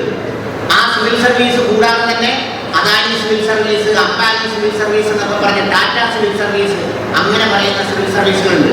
148 മത്സര പരീക്ഷകൾ. നിങ്ങൾക്ക് ഇനി 15 കൊല്ലം കൂടി എഴുതാം. നിങ്ങളുടെ ഇപ്പം പ്രായം 18, 35 വയസ്സ് വരെയാണ്. 17 കൊല്ലമോ 18 കൊല്ലമോ 148 മത്സര പരീക്ഷകൾ എഴുതാം. ഈ 148 മത്സര പരീക്ഷകൾക്ക് വേണ്ടി തയ്യാറെടുക്കാൻ ഈ വെബ്സൈറ്റുകളിലൂടെ പോയാൽ, ഓഡിയോ ബുക്കിലൂടെ പോയാൽ, ബ്ലിങ്കിസ്റ്റിലൂടെ പോയാൽ നിങ്ങൾക്ക് സാധ്യമാണ്. പണ്ട് ഞങ്ങൾക്ക് സാധ്യമാകുന്ന കാര്യമല്ല. അപ്പോൾ എന്ത് വേണം? കമ്പ്യൂട്ടർ നോളജ് വേണം. എങ്ങനെ കമ്പ്യൂട്ടർ നോളജാണ് വേണ്ടത്? ആ കമ്പ്യൂട്ടർ നോളജ് നിങ്ങളുടെ ഭാവിയെ കരുപിടിപ്പിക്കുന്ന രൂപത്തിൽ നിങ്ങൾ രൂപപ്പെടുത്തണം. ഓഡിയോ ബുക്കുണ്ട്. എൻസൈക്ലോപീഡിയ ബ്രിട്ടാനിക്ക നിങ്ങൾക്കിപ്പോൾ വെബ്സൈറ്റിൽ സെർച്ച് ചെയ്താൽ കിട്ടും. ഒരു വിഷയത്തെക്കുറിച്ച് എൻസൈക്ലോപീഡിയ ബ്രിട്ടാനിക്ക എന്താ പറയുന്നത്, അമേരിക്കൻ ഡിക്ഷണറി എന്താ പറയുന്നത്. നിങ്ങൾ ഒരിക്കലും വിക്കിപീഡിയയെ ആശ്രയിക്കരുത്. വിക്കിപീഡിയ കളിപ്പിക്കും, അത് ആർക്കും എഡിറ്റ് ചെയ്യാം. പക്ഷേ ആധികാരികമായി നിങ്ങൾക്ക് എന്ത് കാര്യവും പറയാം. എൻ്റെ പ്രിയപ്പെട്ട മക്കൾ മനസ്സിലാക്കേണ്ടത്, നിങ്ങൾ MSN കോളേജിൽ പഠിക്കുന്നത് കൊണ്ട് അയ്യോ ദാണ്ടെ മൻമോഹൻ സിംഗ് പഠിച്ചത് കേംബ്രിഡ്ജിലാണല്ലോ, രാഹുൽ ഗാന്ധി പഠിച്ചത് ഹർവാർഡിലാണല്ലോ എന്നോർത്ത് പണ്ട് വിഷമിക്കണമായിരുന്നു. ഇപ്പം നിങ്ങൾ വിഷമിക്കണ്ട. ChatGPTക്കകത്ത് നിങ്ങൾക്ക് വേണ്ട ഒരു പ്രസംഗം അല്ലെങ്കിൽ ഒരു എസ്സേ അല്ലെങ്കിൽ ഒരു വിഷയത്തെ സംബന്ധിച്ച് കൺസെപ്റ്റ് അടിച്ചു കൊടുത്താൽ വളരെ മനോഹരമായി നിങ്ങൾക്ക് അതിന് ഉത്തരം കിട്ടും. അപ്പോൾ അതുകൊണ്ട് അത് തിരിച്ചറിഞ്ഞ് കമ്പ്യൂട്ടർ ലേണിംഗ് ഉണ്ടാക്കിയെടുക്കുന്നതിന് വേണ്ടി നിങ്ങൾ പരമാവധി പരിശ്രമിക്കണം. ബിബ്ലിയോഗ്രാഫി ഇൻഡെക്സ് എന്ന് പറയുന്ന ഒരു സാധനമുണ്ട്. ബിബ്ലിയോഗ്രാഫി ഇൻഡെക്സ് എത്ര കുട്ടികൾ കേട്ടിട്ടുണ്ടെന്ന് അതിലൂടെ. ബിബ്ലിയോഗ്രാഫി ഇൻഡെക്സ് എന്ന് പറഞ്ഞാൽ ഏതെങ്കിലും ഒരു വിഷയം കൊടുത്തിട്ട് ബിബ്ലിയോഗ്രാഫി ഇൻഡെക്സ് കമ്പ്യൂട്ടറിനോട് ചോദിച്ചാൽ ഒരു പ്രത്യേക സൈറ്റിൽ നിന്ന് ആ വിഷയത്തിൽ ലോകത്തിറങ്ങിയിട്ടുള്ള മുഴുവൻ പുസ്തകങ്ങളുടെയും പേര് പ്രസിദ്ധീകരിച്ച വർഷം നിങ്ങൾക്ക് കിട്ടും. നിങ്ങൾ എസ് സ്കൂളിൽ ജോലി ചെയ്തിരിക്കുന്നത് എന്തിനാ? അടിച്ചു പൊളിക്കാനാണ്? പ്രണയിക്കാനാണ്? പ്രേമിക്കാനാണ്? സ്വാതന്ത്ര്യം അനുഭവിക്കാനാണോ? ആണെങ്കിൽ അത് സുഖമായി നിങ്ങൾക്ക് നടക്കും. അതല്ല, നിങ്ങളുടെ ഭാവിയെ ഉത്തരവാദിത്തപ്പെട്ട രൂപത്തിലേക്ക് മാറ്റാനാണോ? നിങ്ങൾ നാളെ ഒരു സമൂഹത്തിന്റെ അഭിമാനമുള്ള മക്കളായി മാറാനാണോ? നിങ്ങളുടെ രക്ഷകർത്താക്കൾ നാളെ എൻ്റെ മോളെക്കുറിച്ചും എൻ്റെ മോനെക്കുറിച്ചും അഭിമാനകരമായി ചിന്തിക്കണമെന്നും ഈ വേദിയിൽ സ്വാഗതം പറഞ്ഞ അധ്യാപകൻ പറഞ്ഞതുപോലെ റസൂൽ കുട്ടി ഈ കോളേജിൽ പഠിച്ചു എന്ന് പറയുന്നത് പോലെ നാളെ നിങ്ങളുടെ ഓരോരുത്തരുടെയും പേര് പറയാനാണോ? നിങ്ങൾക്ക് അവസരമുണ്ട്, നിങ്ങൾക്ക് ഇത് പഠിക്കാനുള്ള സാഹചര്യമുണ്ട്. അപ്പോൾ അതുകൊണ്ട് അത്തരത്തിൽ കമ്പ്യൂട്ടർ ലേണിംഗ് നിങ്ങൾ പഠിക്കണം. പ്രിയപ്പെട്ട മക്കളെ, അടുത്തൊരു പ്രധാനപ്പെട്ട പോയിന്റ്, ടീനേജ് എന്ന് പറയുന്ന ഒരു ഏജ് ഉണ്ട്. ഈ ടീനേജ് എന്ന് പറയുന്ന ഏജ് നിങ്ങൾ നശിക്കണോ നന്നാകണോ എന്ന് തീരുമാനിക്കുന്ന ഒരു ഏജാണ്. 13, 14, 15, 16, 17, 18, 19 ഇതിനെയാണ് ടീനേജ് എന്ന് പറയുന്നത്. ഈ ടീനേജിന്റെ പ്രത്യേകത അതൊരു ഫയറിംഗ് ഏജാണ്. ടീനേജിൽ നമ്മൾ ആരൊക്കെയോ ആണെന്ന് തോന്നും, നമ്മുടെ ചിന്തകൾ ഓരോ തരത്തിലേക്ക് പോകും. ആ ഫയറിംഗ് ഏജിൽ നിങ്ങൾ നശിക്കണോ നന്നാകണോ എന്ന് തീരുമാനിക്കുന്ന ഏറ്റവും കൃത്യമായ ഈ ടീനേജിൽ ഞാൻ നന്നാകണമെന്നാണ് ആഗ്രഹിക്കുന്നതെങ്കിൽ അതിന് ഏറ്റവും പറ്റിയ അവസാനത്തെ സമയമാണ് ഈ ടീനേജ് എന്ന് പറയുന്നത്. ഞാൻ പറഞ്ഞു വന്നത്, നമ്മുടെ ഏജ് അത്തരത്തിൽ നമ്മളെ എങ്ങോട്ടും സഞ്ചരിപ്പിക്കാം. നമ്മൾ ഈ കാണുന്ന പോലെ സൗന്ദര്യം, പെൺകുട്ടികൾക്ക് സൗന്ദര്യം വരും, സൗന്ദര്യം കൂട്ടുന്ന പ്രായമാണ് ടീനേജ്. ഇപ്പൊ പണ്ടത്തെ പോലൊന്നും അല്ല. പണ്ടത്തെ ഒരു 50 വയസ്സുകാരൻ എന്ന് പറഞ്ഞാൽ എങ്ങനെ ഇരിക്കും? കവളൊക്കെ സോഡാക്കുപ്പി പോലെ ഒട്ടി, പിന്നെ കാലുകൈയൊക്കെ തേഞ്ഞ് വീടിയൊക്കെ വലിച്ച് 2 സ്ഥലവും ബലൂൺ പോലെയൊക്കെ ഇരിക്കും. ഇപ്പൊ 50 വയസ്സുകാരനെ കണ്ടാൽ ഒരു 10, 25, 30 വയസ്സേ തോന്നുള്ളൂ. കല്യാണത്തിന് ഇപ്പോൾ ബ്യൂട്ടി പാർലറിൽ ബ്യൂട്ടീഷ്യനെ വിളിക്കുമ്പോൾ പെണ്ണിന് ഇത്ര രൂപ എന്ന് പറഞ്ഞിട്ട് പിന്നൊരു കണക്കുണ്ട്. ആ വീട്ടിലുള്ളവരെ എല്ലാവരെയും കൂടെ ഗട്ടറടച്ച് പൗഡർ ഇട്ട് വെളുപ്പിക്കുന്നതിന് ഇത്ര രൂപ. ഇപ്പൊ കല്യാണ വീടുകളിൽ നിൽക്കുന്ന പണ്ടത്തെ വാപ്പായോ ഉമ്മായോ നിൽക്കുന്ന പോലെയാണ് വീടുകളിൽ നിൽക്കുന്നത്. ചില കല്യാണ വീടുകളിൽ ചെന്നാൽ പണ്ട് വെള്ളം ഉടുപ്പൊക്കെ ഉടുത്ത കാതുകുഞ്ഞാക്കാരെ കല്യാണത്തിൻ്റെ അന്ന് കാണുമ്പോൾ ചിലപ്പോൾ നമുക്ക് തോന്നും ഈ കാറ്ററിംഗുകാരുടെ ക്യാപ്റ്റനായിട്ട് തോന്നും. എന്ന് പറഞ്ഞാൽ ഉടുപ്പിൻ്റെ പുറത്ത് വേറൊരു ഉടുപ്പ്, അതിൻ്റെ പുറത്ത് വേറൊരു പാൻറ്. പുള്ളി ഇങ്ങനെ അസ്വസ്ഥനാവുക. കാരണം അന്ന് വരെ മുട്ടെടുത്തുകൊണ്ട് വരുന്ന കാതുകുഞ്ഞാക്കാരെ അന്ന് പാൻറ് കൊടുത്തുകൊണ്ടിരിക്കും. അപ്പൊ സൗന്ദര്യവും സാഹചര്യവും ഒക്കെ മാറും. അങ്ങനെ മാറുന്ന ടീനേജിൽ അതിൻ്റെ ഏറ്റവും പീക്ക് ടൈമാണ് നിങ്ങളുടെ ഡിഗ്രി സമയം. 18, 19 ഈ പ്രായത്തിൽ നിങ്ങൾ നിങ്ങളുടെ വ്യക്തിത്വത്തെ കൺട്രോൾ ചെയ്താൽ, നിങ്ങൾ നിങ്ങളുടെ വ്യക്തിത്വത്തെ പിടിച്ചു നിർത്തിയാൽ നിങ്ങൾ വലിയ പ്രതിഭകളായി മാറും. ഒരു തർക്കം വേണ്ട. ഞാൻ സാക്ഷ്യപ്പെടുത്തുന്നു. ഞാൻ പല ബാങ്കുകളുടെയും ടാലന്റ് ഉണ്ടെന്ന് പറയുന്ന പ്രോഗ്രാമിൽ ഇന്റർവ്യൂവിന് വേണ്ടി പല കുട്ടികളോട് സംസാരിക്കാനിരുന്നിട്ടുണ്ട്. അവിടെയൊക്കെ സംസാരിക്കുമ്പോൾ കാണുന്നതെന്നറിയാം, നിങ്ങൾ വിചാരിക്കും വലിയ പോഷ് എൻവയോൺമെന്റിൽ ഭയങ്കര ക്ലൈമറ്റിൽ വളർന്നു വരുന്നവരാണ് നല്ല കുട്ടികൾ, കരുത്തുള്ള കുട്ടികളല്ല. അത് ബ്രോയിലർ കോഴിയുടെ കൂട്ടിരിക്കത്തേ ഉള്ളൂ. നമ്മളൊക്കെ നാടൻ കോഴിയുടെ കൂട്ടാണ്. ബ്രോയിലർ കോഴി നാടൻ കോഴി തമ്മിലുള്ള വ്യത്യാസം എന്താ? ബ്രോയിലർ കോഴി നിന്ന് നോക്കുന്നതിന് മുമ്പ് കോഴി പതുങ്ങിയാവിരിക്കും. നാടൻ കോഴിയൊക്കെ പണ്ട് വീട്ടില് സഹോദരിയുടെ ഭർത്താവ് വരുമ്പോൾ നാടൻ കോഴിയെ പിടിക്കാനുള്ള ചുമതല എനിക്കാതിരുന്നത്. രാവിലെ മുതൽ ഉച്ച വരെ കൂടിയാൽ ഈ വല ഒന്ന് അണയ്ക്കത്തില്ല. നമ്മൾ അണച്ച് കുഴയുന്നതല്ലാതെ ഇതിനെ ഓടിച്ചോടിച്ചോടിച്ചോടിച്ച് അവസാനം ഇതിന് ചത്തുകൂട്ടെന്ന് വിചാരിക്കും. അതുപോലെയാണ് നാടൻ കോഴിയുടെ പ്രത്യേകത. നല്ല അനുഭവങ്ങളിൽ നിന്ന്, ഗ്രാമപ്രദേശങ്ങളിൽ നിന്ന്, ജീവിതത്തിന്റെ വ്യത്യസ്ത സാഹചര്യങ്ങളിൽ നിന്ന് വരുന്ന നിങ്ങൾക്ക് നല്ല ഉൾക്കരുത്തുണ്ട്. ഒരു കഥ ഞാൻ പറയാം, 5 മിനിറ്റ് കൊണ്ട് അവസാനിപ്പിക്കാം. ഒരു വൃദ്ധനായ മനുഷ്യൻ ഒരു കൂപ്പിൽ പോയി തടി വാങ്ങാനാണ്. ആ കൂപ്പിൽ ചെന്ന് അദ്ദേഹം ഒരിടത്ത് നിന്നു. അപ്പോഴത്തേക്ക് ലോറിയിൽ ഇങ്ങനെ തടി കൊണ്ടുവരും. ആ തടി കൊണ്ടുവരുന്ന കണ്ടിട്ട് ആ വൃദ്ധനായ മനുഷ്യൻ അവിടെ നിന്നവരോട് ചോദിച്ചു, ഇത് എവിടെ നിന്ന് വരുന്ന തടിയാണ്? അപ്പൊ അവിടെ പറഞ്ഞു, അത് മനോഹരമായ ഒരു താഴ്വരയിൽ നിന്ന് വരുന്ന തടിയാണ്. പുള്ളി മൈൻഡ് ചെയ്തില്ല, അതിന് വിലയും പറഞ്ഞില്ല. ഒരു വൃദ്ധനായ മനുഷ്യൻ വളരെ മുനിഞ്ഞ് അങ്ങനെ നിൽക്കുകയാണ് അവിടെ. അദ്ദേഹം വില പറഞ്ഞില്ല, വാങ്ങിയതുമില്ല. കുറച്ച് കഴിഞ്ഞു ആ ലോറിയെല്ലാം നിന്ന ശേഷം വേറെ ലോറിയിൽ തടി വരാൻ തുടങ്ങിയപ്പോൾ അദ്ദേഹം ചോദിച്ചു, ഇത് എവിടെ നിന്നാണ്? അതൊരു മലയുടെ മുകളിൽ നിന്നാണ്. ആ തടി എനിക്ക് വേണം എന്ന് പറഞ്ഞ് പറയുന്ന വില കൊടുത്ത് അദ്ദേഹം ആ തടി സ്വന്തമാക്കി. അപ്പോൾ അത് കഴിഞ്ഞപ്പോൾ അവിടെ നിന്നൊരാൾ ഈ വൃദ്ധനായ മനുഷ്യനോട് എന്ന് ചോദിച്ചു, നിങ്ങൾ ആദ്യത്തെ തടിയൊന്നും വാങ്ങിയില്ല, രണ്ടാമത്തെ തടി നിങ്ങൾ എന്തുകൊണ്ട് വാങ്ങിയെന്ന് ചോദിച്ചു. അപ്പോൾ പറഞ്ഞെന്തെന്നറിയോ? ആദ്യത്തെ തടി താഴ്വരയിൽ വളർന്നതാണ്, ഏറ്റവും അനുകൂലമായ അന്തരീക്ഷത്തിൽ വളർന്നതാണ്. അവിടെ വെള്ളമുണ്ടായിരുന്നു, വളമുണ്ടായിരുന്നു, കാറ്റുണ്ടായിരുന്നു, വെയിലുണ്ടായിരുന്നു. എന്നാൽ രണ്ടാമത്തെ തടിയോ മലയുടെ മുകളിൽ കൊടുങ്കാറ്റിൽ വീഴാതെ, കൊടും ചൂടിൽ ഉണങ്ങാതെ, കരുത്തോടെ വെള്ളമുള്ളിടത്തേക്ക് വേര് ആഴ്ന്നിറങ്ങി പിടിച്ചെടുത്ത് വളർന്ന തടിയാണ്. അതുകൊണ്ട് രണ്ടാമത്തെ തടിക്ക് എന്തുണ്ടാവും? കാതലുണ്ടാവും. രണ്ടാമത്തെ തടിക്ക് കാതലുണ്ടാവും. എന്നെ കേൾക്കുന്ന ഈ മക്കളോട് ഞാൻ പറയുകയാണ്, ജീവിതത്തിന്റെ പ്രയാസങ്ങൾ ഓർത്ത് എപ്പോഴെങ്കിലും ഒക്കെ നിങ്ങൾക്ക് കരഞ്ഞുറങ്ങേണ്ടി വന്നിട്ടുണ്ടെങ്കിൽ ആ കരഞ്ഞുറങ്ങുന്നത് നാളെ നിങ്ങളുടെ കരുത്താണ്, നിങ്ങളുടെ കാമ്പാണ്, നിങ്ങളുടെ ശക്തിയാണ്. ഞങ്ങളൊക്കെ കൊതിച്ചിട്ടുണ്ട് നല്ലൊരു വസ്ത്രത്തിന്. ഞാൻ ഇടുന്നത് കില്ലറിന്റെ ജീൻസാണ്. പണ്ട് ഞാൻ ദൂരെ നിന്ന് കണ്ട് വല്ലാതെ പ്രയാസപ്പെട്ടിട്ടുണ്ട് ഒരു കില്ലർ ജീൻസ് ഇടാൻ വേണ്ടി. ഇപ്പോൾ ഒരു പ്രതികാരം പോലെ വാങ്ങിച്ചിടുക. എപ്പോഴാണ് വാങ്ങിച്ചിടുക? നല്ല കരുത്തോടെ പഠിച്ച് എൻ്റെ നിലയിൽ ഞാൻ എത്തി, എനിക്കിഷ്ടമുള്ള ജീവിതം സന്തോഷത്തോടു കൂടി ഞാൻ ജീവിക്കുന്നു. ഞാൻ ആരും മൈൻഡ് ചെയ്യാറില്ല.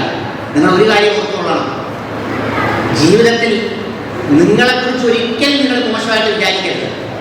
അങ്ങനെ വിചാരിച്ചാൽ നിങ്ങൾ തകർന്നു. അങ്ങനെ വിചാരിക്കാൻ നിങ്ങൾക്ക് കുറച്ച് അയൽക്കാരെയും ബന്ധുക്കളെയൊക്കെ ദൈവം തന്നിട്ടുണ്ട്. അവർ വിചാരിച്ചു, നിങ്ങൾ വിചാരിക്കരുത്. ഒരുങ്ങി പോകുമ്പോൾ പറയോ അവിടെ നോക്കുന്നുണ്ടോ, അവിടെ എങ്ങാണ്ടോട്ട് എടുത്ത് മറിക്കാൻ പോകുമോ, അപ്പോൾ വലിയ ഡിഗ്രിക്കാർ ഞാൻ എടുക്കാൻ പോകും. ഇതൊന്നും മൈൻഡ് ചെയ്യരുത്. പക്ഷെ ഒരു കാര്യമുണ്ട്, പിടികൊടുക്കരുത്. ഇങ്ങനെ നിന്നിട്ട് നാളെ ഒരുത്തനുമായിട്ട് എൻ്റെ ഉണ്ണിക്കുട്ടനുമായിട്ട് വിളിച്ചുകൂടി എന്ന് പറഞ്ഞാൽ ഈ പിടുത്തം കൊണ്ടൊരു കാര്യമില്ല. പിടിക്കുമ്പോൾ പിടിച്ചെടുത്ത് പിടിക്കണം, പിടിച്ച് കരുത്തോടെ നിൽക്കണം. അപ്പോൾ അതുകൊണ്ട് അങ്ങനെ ജീവിതത്തിൻ്റെ അനുഭവങ്ങൾ പ്രയാസകരമാണെങ്കിൽ അത് നിങ്ങളുടെ വലിയ കരുത്താണ്. അതുകൊണ്ട് നിങ്ങൾ ടീനേജിനെ സൂക്ഷിക്കണം. ഈ ടീനേജിൽ നിങ്ങൾക്കുണ്ടാകുന്ന ചില അപകടങ്ങൾ അതുകൂടി പറഞ്ഞ് ഞാൻ അവസാനിപ്പിക്കാം. ടീനേജിൽ പ്രധാനമായും 6 അപകടങ്ങൾ നിങ്ങൾക്കുണ്ടാവാം. അതിലൊന്നാമത്തെ അപകടം എന്ന് പറയുന്നത് ആൺകുട്ടികളുടെ പുകവലിയാണ്. ഈ പ്രായമാകുമ്പോഴാണ് വലിയ സ്വാതന്ത്ര്യം കിട്ടുന്നത്. അപ്പം മോഹൻലാൽ വലിച്ചതുപോലെ, മമ്മൂട്ടി വലിച്ചതുപോലെ ഒക്കെ വലിക്കണമെന്ന് തോന്നുന്നു.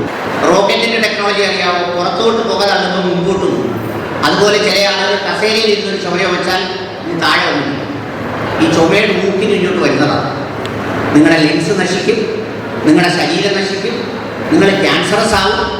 ഈ താൽക്കാലികമായ ഹീറോ ഭാവം എല്ലാം മാറിപ്പോകും. അതുകൊണ്ട് ആൺകുട്ടികളോട് പ്രത്യേകിച്ച്, പെൺകുട്ടികളോട് എന്തായാലും കായംകുളത്ത് ആ ഒരു സ്റ്റേജ് വന്നു എന്ന് എനിക്ക് തോന്നുന്നില്ല. പക്ഷെ നിങ്ങളിനി IT മേഖലയോടൊക്കെ തിരുവനന്തപുരത്തൊക്കെ ചെല്ലുമ്പോൾ നമ്മൾ കണ്ടിട്ടുണ്ട്, രാത്രി എല്ലാവരും കൂടെ നിന്ന് ഇങ്ങനെ വലിച്ചു വിടുന്നത്, വലിയ മിടുക്കനെ പോലെ വലിച്ചു വിടുന്നതാണ്.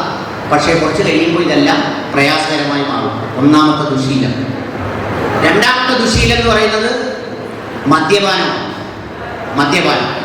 നിങ്ങളിനിപ്പോൾ ഇവിടെ വരുമ്പോൾ കൂട്ടുകാർ കൂടും, എല്ലായിടത്തും കൂടും. പണ്ടൊക്കെ കോളേജിൻ്റെ അടുത്ത് പറ്റൂല, അല്ലെങ്കിൽ വേറൊരിടത്ത് പറ്റൂല എന്നൊക്കെ ഉണ്ടായിരുന്നു. ഇപ്പം എവിടെയും പറ്റും, എവിടെയും മദ്യം ഉണ്ടാവും. പിന്നെ പണ്ടത്തെ കൂട്ടല്ല, ബർത്ത്ഡേ, വിവാഹ ആനിവേഴ്സറി, ഇങ്ങനെ എല്ലാ ചടങ്ങുകളാണ്. ഈ ചടങ്ങിലെല്ലാം ഒരു പ്രധാനപ്പെട്ട വിനോദമായിട്ട് പൊടിയടിയുണ്ട്. ഈ പൊടിയടിയിൽ നിങ്ങളുടെ അച്ഛന്മാർ ചിലപ്പോൾ വലിയ വിദഗ്ധരായിരിക്കും. അവർ പൊടിയടിക്കുന്ന കണ്ട് നിങ്ങൾക്ക് തോന്നരുത് ഇച്ചിരി പൊടി അടിക്കണമെന്ന്. അച്ഛന്മാരാരെങ്കിലും എന്നെ കേൾക്കുന്നുണ്ടെങ്കിൽ പറയുക, മദ്യപാനം പാരമ്പര്യ ഘടകമാണ്. നിങ്ങൾ അടിച്ച് എവിടെയെങ്കിലുമൊക്കെ ഉത്തരവാദിത്തമില്ലാതെ ചുറ്റി നടന്നാൽ അവസാനം കുറേ കഴിയുമ്പോൾ മക്കളെടുത്ത് എവിടെയെങ്കിലും അവധി മന്ദിരത്തിലോ അനാഥ മന്ദിരത്തിലോ കൊണ്ടിരിക്കും. ഇന്നലെ ഒരു അച്ഛൻ മരിച്ചു പോയെന്ന് പറഞ്ഞ് മക്കളെല്ലാം കൂടെ ആംബുലൻസും കൊണ്ട് തിരുവനന്തപുരത്ത് പോകും. പക്ഷേ അവിടെ ചെന്നപ്പോഴറിയുന്ന അച്ഛൻ മരിച്ചില്ലെന്ന്. അവർ അതേ ആംബുലൻസും കൊണ്ട് തിരിച്ചു നീങ്ങും. എന്താ കാര്യം? മരിച്ച അച്ഛനെ മതി, ജീവിക്കുന്ന അച്ഛനെ വേണ്ട. പന്തലൊക്കെ ഇട്ട് ദഹിപ്പിക്കാനുള്ള സാധനമൊക്കെ കൊണ്ടുവന്നു. അപ്പോൾ അച്ഛനെ കുറിച്ച് കേൾക്കുമ്പോൾ എന്തുവാ, നമുക്ക് മക്കളെ കുറ്റം പറയാൻ നോക്കില്ല. അച്ഛൻ നല്ലൊരു പ്രായം മുഴുവൻ ഈ ഡിപ്പിക്ലോസ് അടിച്ച് എവിടെയെങ്കിലും ഇരുന്നേ. അപ്പോൾ അതുകൊണ്ട് എന്താ സംഭവിക്കുന്നത്? അപ്പോൾ അതുകൊണ്ട് ഇത് മ്യൂച്വലാണ്, പരസ്പരമാണ്. അപ്പോൾ അതുകൊണ്ട് മദ്യപാനശീലം നിങ്ങൾ ഉണ്ടാക്കരുത്. കമ്പനിയാവും. കോളേജ് വിട്ടിറങ്ങുമ്പോൾ 2 കൂട്ടുകാർ പറയും, നമുക്ക് അവിടെ പോയി മിനിങ്ങേച്ച് പോകാമെന്ന് പറയും. അതുകൊണ്ട് പ്രിയപ്പെട്ട മക്കളെ, അതിൽ മുങ്ങിപ്പോയാൽ നിങ്ങളുടെ കാര്യം അവസാനിച്ചു. മൂന്നാമത്തത് കഞ്ചാവാണ്.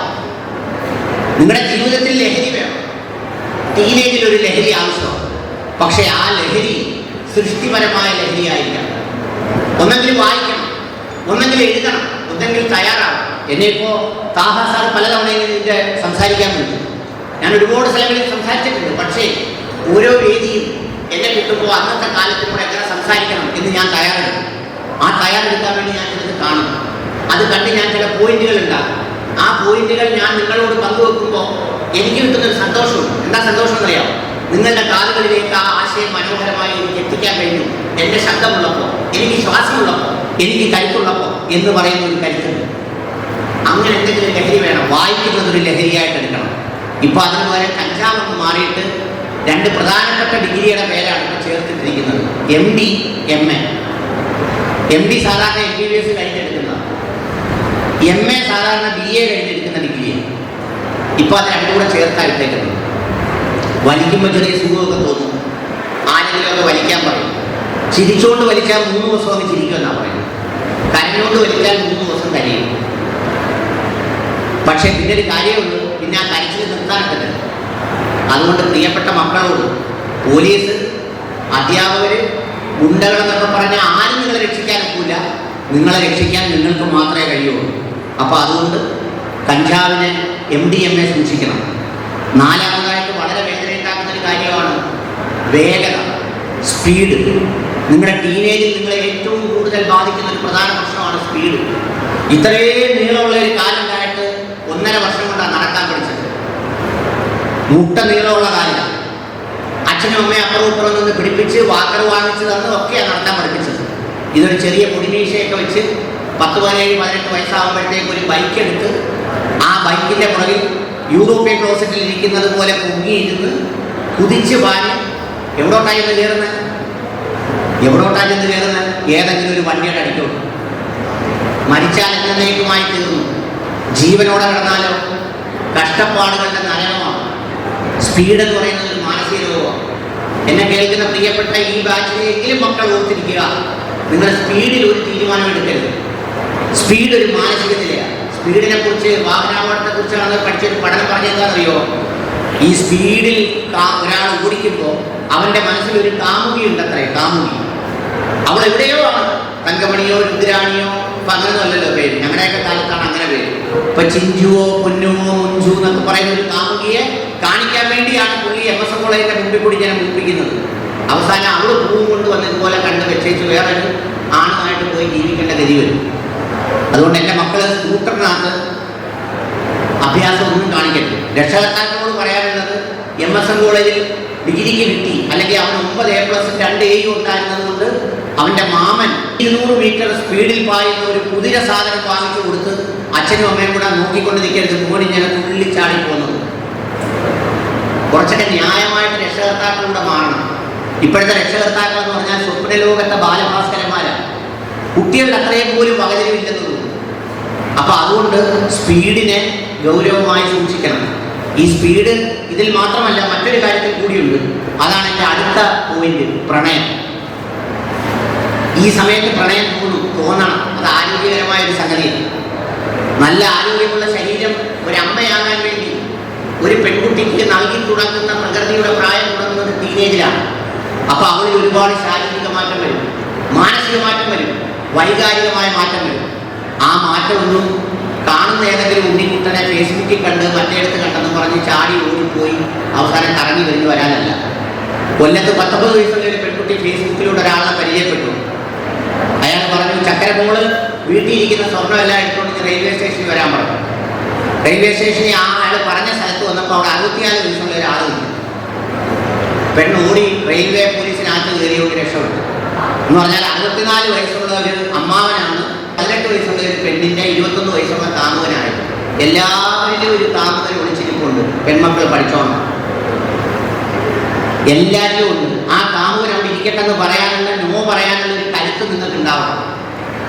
നിങ്ങളിപ്പോൾ വാട്സപ്പ്, മെസ്സഞ്ചർ ഇതൊക്കെ ചെയ്യാനായിട്ട് ആശുപത്രിയിൽ പോയാൽ അവിടെ നിൽക്കുന്ന സെക്യൂരിറ്റി ചിലപ്പോൾ കാർ പാർക്ക് ചെയ്യുന്നതിന് മൊബൈൽ നമ്പർ ഒക്കെ തന്നതെന്ന് പറഞ്ഞ് വാങ്ങിച്ചിട്ട് കഴിയുമ്പോൾ സെക്യൂരിറ്റി ചേട്ടൻ്റെ പ്രണയമുണ്ട്. അല്ലെങ്കിൽ വേറെ എവിടെങ്കിലും ചെല്ലുമ്പോൾ അത് തുടങ്ങും. ആൺകുട്ടികളോട് പറയാ, നിങ്ങൾ ഈ പറഞ്ഞതുപോലെ ഇതിൻ്റെ പുറകിൽ നടന്ന് അതുപോലെ കാണുന്ന ഓരോ സൈഡിൽ മയിൽക്കുട്ടി എടുത്തുമൊക്കെ ഇങ്ങനെ മുന്നിൽ അളവി സിനിമ നടനെ പോലായി മസിൽ പെരിപ്പിച്ച് 6 പാക്ക് ഒക്കെ ഉണ്ടാക്കി, ഇതൊന്നും ജീവിതത്തിൽ വലിയ ആവശ്യമുള്ള കാര്യമല്ല. എനിക്ക് 3 മക്കളുണ്ട്. രാവിലെ എനിക്ക് എഞ്ചിനീയറിംഗിന് പോയപ്പോൾ പറഞ്ഞു, പാപ്പ എനിക്ക് അക്കൗണ്ടിലേക്ക് ഇത്തിരി കാശ് തരാൻ പറഞ്ഞു. എന്നാലും കാശ് കൊടുക്കാതെ താണ്ടെ പാപ്പാടെ 6 പാക്ക് കണ്ടോന്ന് ചോദിച്ചാൽ അവിടെ പഠിക്കാൻ പറ്റും. അപ്പൊ 6 പാക്ക് കൊണ്ടൊന്നും കാര്യമില്ല. അതൊക്കെ നമ്മളൊരു ഒരു സൈറ്റ് സാധനങ്ങളെ ആകാം. അപ്പൊ അതുകൊണ്ട് ഇത്തരത്തിലുള്ള പ്രണയത്തെ അതുപോലെയുള്ള കാര്യങ്ങൾ വളരെ ഗൗരവമായി നമ്മൾ സൂക്ഷിക്കേണ്ടതുണ്ട്. ഞാൻ അവസാനിപ്പിക്കുന്നത്, കുറേ നേരം സംസാരിച്ചു, വർത്തമാനം നിങ്ങളെ ജീവിതത്തിൽ ഇങ്ങനെ ആക്കി വളർത്തി പ്രതീക്ഷയോടെ നിങ്ങളെ ഇങ്ങനെ തയ്യാറാക്കി നിർത്തിയിരിക്കുന്ന നിങ്ങളുടെ മാതാപിതാക്കൾ, പ്രത്യേകിച്ച് അമ്മ ജീവിതത്തിലെ വല്ലാത്തൊരു അനുഭവമാണ്. അമ്മയുടെ മനസ്സ് വേദനിക്കുന്ന, മാതാപിതാക്കളുടെ കണ്ണ് നിറയുന്ന ഒരു പ്രവൃത്തി നിങ്ങളിൽ നിന്നുണ്ടാവാൻ പാടില്ല. നിങ്ങൾ അഭിമാനപൂർവ്വം പഠിച്ചു വളർന്ന് വലുതായി നാളെ ഈ കോളേജിൽ ഞാൻ നിൽക്കുന്നത് പോലെ ഇവിടുത്തെ ചീഫ് ഗസ്റ്റായി 10, 15, 20 വർഷം കഴിയുമ്പോൾ അന്നത്തെ പ്രിൻസിപ്പളിൻ്റെയും വൈസ് പ്രിൻസിപ്പളിൻ്റെയും കോളേജിൻ്റെയും മുന്നിൽ നിങ്ങൾ കയറി വരുമ്പോൾ നിങ്ങൾ അനുഭവിക്കുന്ന ഒരു ഉള്ളിലെ തണുപ്പുണ്ടല്ലോ, ഒരനുഭവം, ഒരു സന്തോഷം, ഞാനത് നേടി എന്ന് പറയുന്നൊരു ഭാവം, അതിന് മാതാപിതാക്കളുടെ കണ്ണ് നിറയിക്കരുത്. അമ്മ ജീവിതത്തിലെ വേറിട്ടൊരു അനുഭവമാണ്. പണ്ട് വേദവ്യാസനോട് ശിഷ്യൻ ചോദിച്ചു, ഈ ഭൂമിയിൽ ഒരു സ്വർഗം എവിടെയാണെന്ന് ചോദിച്ചപ്പോൾ വേദവ്യാസൻ പറഞ്ഞു, അത് അമ്മയുടെ കാൽപാദത്തിലാണ്. പ്രവാചകനായ മുഹമ്മദ് നബി സല്ലല്ലാഹു അലൈഹി വസല്ലമയോട് ചോദിച്ചു, എവിടെയാണ് എൻ്റെ സ്വർഗം എന്ന് ചോദിച്ചപ്പോൾ പറഞ്ഞു, നിന്റെ മാതാവിൻ്റെ തൃപ്തിയിൽ, മാതാവിൻ്റെ പാദത്തിൽ. രണ്ടാമതും പറഞ്ഞു, നിന്റെ മാതാവിൻ്റെ പാദത്തിൽ. മൂന്നാമതും പറഞ്ഞു, നിന്റെ മാതാവിൻ്റെ പാദത്തിൽ. ഒരു നല്ല ആത്മീയമായി വലിയ കരുത്തുള്ള ഒരു മനുഷ്യൻ മരിക്കാൻ പോകും. ആ മരിക്കാൻ പോയ നേരത്ത് അവസാനം വായിൽ നിന്ന് ചില മന്ത്രങ്ങൾ ഇസ്ലാം മതത്തിൽ പറയും, ഷഹാദത്ത് കലിമ ലാ ഇലാഹ ഇല്ലല്ലാഹ് മുഹമ്മദ് റസൂലുള്ളാഹ് എന്ന് ഉച്ചരിക്കാൻ കഴിയാതെ പാടുപെടുന്നത് കണ്ടപ്പോൾ പ്രവാചകൻ അടുത്തുള്ളവരോട് ചോദിച്ചത്രേ, ഇത്രയും നല്ലൊരു മനുഷ്യൻ എന്തുകൊണ്ടാണ് ഈ അവസാനം ഉച്ചരിക്കാൻ കഴിയാതെ പാടുപെടുന്നത്? അവൻ്റെ ഉമ്മയെ അവൻ വേദനിപ്പിച്ചിട്ടുണ്ടോ? അപ്പോൾ പറഞ്ഞു, ഉമ്മയാകെ ലേശപ്പടക്കത്തിലാണ്, നിങ്ങൾ ഉമ്മയോട് പൊരുത്തം ചോദിക്കും, മാപ്പ് ചോദിക്കും. അപ്പോൾ പറഞ്ഞു, ഉമ്മ തരാൻ തയ്യാറാവുന്നു. അപ്പോൾ പ്രവാചകൻ പറഞ്ഞു, ആ ഉമ്മയെ കൂട്ടിക്കൊണ്ടുവരാൻ. ആ ഉമ്മയെ കൂട്ടിക്കൊണ്ടുവന്നു. അവിടെ നിർത്തിയിട്ട് ഈ ആളിനെ വിറകിൻ്റെ നടുവിലേക്ക് കിടത്തിയിട്ട് ചോദിച്ചു, നിങ്ങൾ മാപ്പ് കൊടുക്കുമോ? ഇല്ലാന്ന് പറഞ്ഞു. അപ്പോൾ പ്രവാചകൻ പറഞ്ഞു, എങ്കിൽ ഞാൻ ഈ വിറകിന് തീയിടാൻ. തീ കത്തിക്കാൻ തുടങ്ങിയപ്പോൾ അമ്മ പറഞ്ഞു, എൻ്റെ മോന് മാപ്പ്, എന്നെ കാണുക അവരെ കത്തിക്കാൻ പാടില്ല, എനിക്കത് കാണാനുള്ള കരുത്തില്ല. ഓരോ അമ്മയുടെ ഉള്ളിലും ഓരോ ഉമ്മയുടെ ഉള്ളിലും നിങ്ങൾക്ക് വേണ്ടി പ്രാർത്ഥിക്കുന്ന ഒരു മനസ്സുണ്ട്, ഒരു കണ്ണുണ്ട്, ഒരു കണ്ണീരുണ്ട്. എൻ്റെ ഉമ്മ മരിച്ചിട്ട് 100 ദിവസം 110 ദിവസമേ ആയിട്ടുള്ളൂ.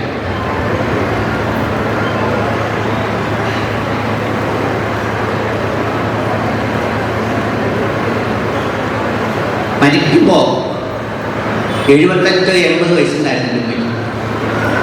നമ്മൾ പലപ്പോഴും പ്രായമായവർ മരിക്കുമ്പോൾ നമ്മൾ ആ വീട്ടിൽ ചെന്നിട്ട് ചോദിക്കും, എത്ര വയസ്സുണ്ട് എന്ന് ചോദിക്കും.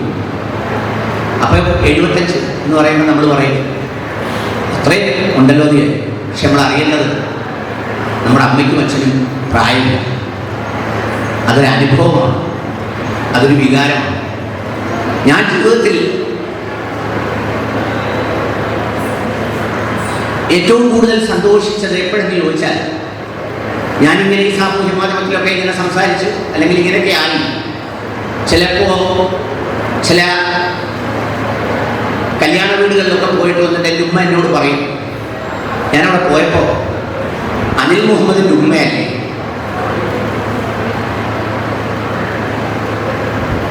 എന്ന് ചിലരുടെ ഉമ്മയോട് ചോദിച്ചെന്ന് പറയും. ആ നിമിഷം ഒരു മകൻ എന്നുള്ള നിലയിൽ ഞാൻ അനുഭവിച്ചൊരു സന്തോഷം, ഇപ്പോഴും ഓർക്കുന്നൊരു സന്തോഷം, അത് ജീവിതത്തിലെ ഏറ്റവും ഉയർന്ന വലിയ വലിയ പദവികളിലൊന്നും നമുക്ക് കിട്ടുന്നൊരു സന്തോഷമല്ല. അതുകൊണ്ട് അമ്മയെ വേദനിപ്പിക്കരുത്. എല്ലാ ദിവസവും കഴിയുമെങ്കിൽ നിങ്ങൾ വൈകുന്നേരം കോളേജിൽ നിന്ന് ചെല്ലുമ്പോൾ നിങ്ങളുടെ ഉമ്മയെ ബലമായി കെട്ടിപ്പിടിക്കണം. മരിച്ചു കഴിഞ്ഞ് ആ നഷ്ടത്തിൻ്റെ ആഴം നമ്മൾ ശരിക്കും അറിയും, ശരിക്കും നമ്മൾ മനസ്സിലാക്കും. ഒരുപക്ഷെ എൻ്റെ ജീവിതത്തിലെ പരീക്ഷണങ്ങളുടെ ഒരു പെരുമഴ എൻ്റെ ഉമ്മ യാത്രയായതിനു ശേഷമാണ് എനിക്കുണ്ടായത്. അപ്പം ഞാൻ മനസ്സുകൊണ്ട് വിചാരിക്കും, എൻ്റെ ഉമ്മ അത് കാണാതിരുന്നത് ഭാഗ്യമെന്ന് ഞാൻ. പക്ഷെ പിന്നെ ഞാൻ ഓർക്കുന്നത്, ആ കൈകൾ, ആ കൈകളുടെ പ്രാർത്ഥനയുടെ കരുതൽ അത് നഷ്ടപ്പെട്ടതാണ് എൻ്റെ ഈ പരീക്ഷണത്തിന് കാരണമെന്ന് ഞാൻ വിചാരിക്കാറുണ്ട്. അതുകൊണ്ട് എൻ്റെ പ്രിയപ്പെട്ട മക്കൾ, എൻ്റെ അനുജത്തിമാർ, എൻ്റെ ആൺമക്കൾ, പെൺമക്കൾ, നിങ്ങൾ മാതാപിതാക്കളെ വേദനിപ്പിക്കുന്നത്, അവരെ സങ്കടപ്പെടുത്തുന്നത്, അവരെ കരയിക്കുന്നത് ഒന്നും ചെയ്യരുത്. ഒരുപാട് പ്രതീക്ഷയോടാണ് അവർ വരുന്നത്. അവരെ നോവിക്കാൻ, അവരെ തോൽപ്പിക്കാൻ നിങ്ങൾക്ക് മാത്രമേ കഴിയൂ. നിങ്ങൾ ജയിച്ചാലുണ്ടാകുന്ന അവരുടെ ഒരു സന്തോഷമുണ്ടല്ലോ, അവരുദ്ദേശിച്ചിടത്ത് നിങ്ങൾ എത്തിച്ചേർന്നാലുണ്ടാകുന്ന സന്തോഷം, ആ സന്തോഷം വളരെ വലുതാണ്. ഞാൻ അവസാനിപ്പിക്കുന്നു. കൂടുതൽ ഇനി പറയാൻ വൈകാരികമായും മാനസികമായും ബുദ്ധിമുട്ടുള്ളതുകൊണ്ട് നിങ്ങളെ കാണാൻ കഴിയുന്നില്ല. നാളെ ഒരുപക്ഷെ എനിക്ക് നിങ്ങളെ ആരെയും തിരിച്ചറിയാൻ കഴിയുന്നത് വരില്ല. ഇനി എവിടെയെങ്കിലും വെച്ച് കാണുമ്പോൾ നിങ്ങൾ അവിടെ ഉണ്ടായിരുന്നു എന്ന് പറഞ്ഞ് പരിചയപ്പെടണം. നല്ല നിലയിലെത്തണം. ഡിഗ്രി ഒന്നും ഒരു പ്രശ്നമല്ല. എല്ലാവരും എഞ്ചിനീയറും ഡോക്ടർമാരും ആവുന്നൊരു ലോകമാണ് നല്ലത്. അങ്ങനെയല്ല, നല്ല മനുഷ്യരുണ്ടാകുന്ന ലോകം നല്ലവിടമാണ്. അവിടെയാണ് സ്വർഗം. അത്തരമൊരു സ്വർഗം നിങ്ങളുടെ വീട്ടിൽ നിങ്ങൾ സൃഷ്ടിക്കണം, ചുറ്റുപാടുകൾ സൃഷ്ടിക്കണം. അരുതായ്മകളൊന്നും ഉണ്ടാകാതെ നിങ്ങളുടെ ഒരു ഒരു കരുത്തിനെ നിങ്ങൾ അതുപോലെ തന്നെ നിലനിർത്തണം. നമ്മൾ സാറിന് പറയാറുണ്ട്, വിദ്യാഭ്യാസത്തിന് തുടക്കമുണ്ട്, ഒരു ഒടുക്കമില്ല. It has got a beginning but it never ends. ആദ്യം മുതൽ തുടങ്ങുക, തൊട്ടിൽ മുതൽ കബറിടം വരെ. തൊട്ടിലിട്ട് ഇങ്ങനെ പാടാറുണ്ടല്ലോ ചില ഉമ്മമാർ, വീരനാമലിയാരുടെ വീരകഥകൾ കേൾക്കണം, ശൂരനായി നീ വളരണം, പൂങ്കുറിഞ്ഞി പൈതലേ. കയ്യിൽ വെച്ചുകൊണ്ട് അമ്മമാർ പാടിയ പാട്ടിൻ്റെ ഈരടികൾ മുതൽ നമ്മുടെ കാതുകളിൽ തുടങ്ങുകയാണ് നമ്മുടെ വിദ്യാഭ്യാസം. അതങ്ങ് കബറിടം വരെയുണ്ട് എന്ന് മറക്കാതിരിക്കാം. എല്ലാവർക്കും നന്മകൾ, എല്ലാവരും കാണാൻ കഴിഞ്ഞ സന്തോഷം. എന്തൊക്കെ പറഞ്ഞൊന്നും എനിക്കറിയില്ല, അത് ഉപകാരപ്പെടുമെന്ന് എനിക്കറിയില്ല. ഞാൻ എൻ്റെ ഹൃദയത്തിൽ നിന്നാണ് സംസാരിച്ചത്. സത്യമായും എൻ്റെ ഹൃദയമാണ് നിങ്ങളോട് പങ്കുവച്ചത്. നന്ദി, നമസ്കാരം, ജയ്.